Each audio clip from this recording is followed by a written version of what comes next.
Bonjour à tous, aujourd'hui on fait un focus rapide sur ce qui se passe sur votre facture d'énergie quand vous dormez. On va parler du coup du talon de consommation énergétique. C'est un peu le bruit de fond de votre électricité.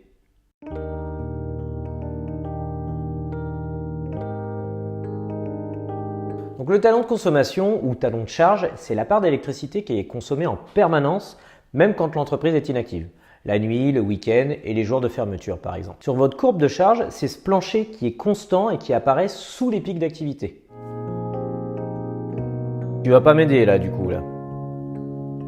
Bon on continue.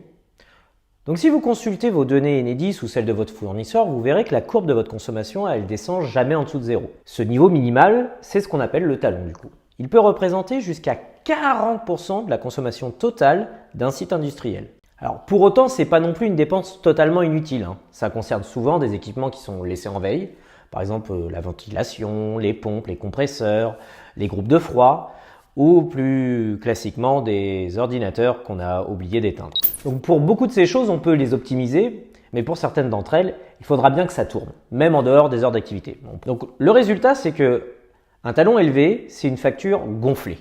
Vous payez plus de kilowattheures en continu et souvent une puissance souscrite trop haute qui augmente la part fixe du TURP. Prenons un exemple.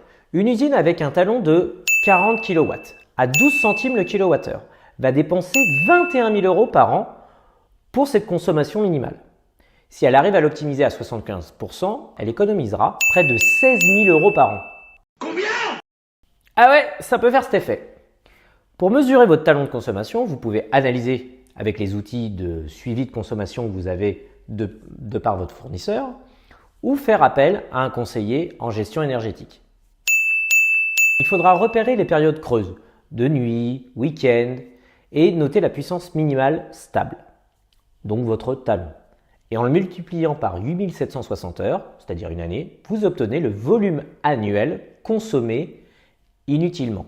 Pour réduire cette part du budget au plus proche des besoins énergétiques réels qu'il faut obligatoirement que vous consommiez pour vos processus de production, même dans les périodes où vous êtes fermé, il y a des leviers très simples.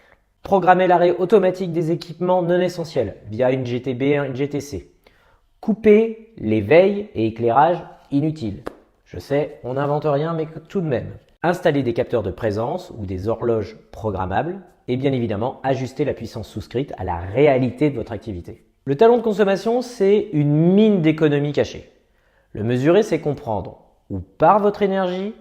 Le réduire, c'est alléger votre facture et votre empreinte carbone.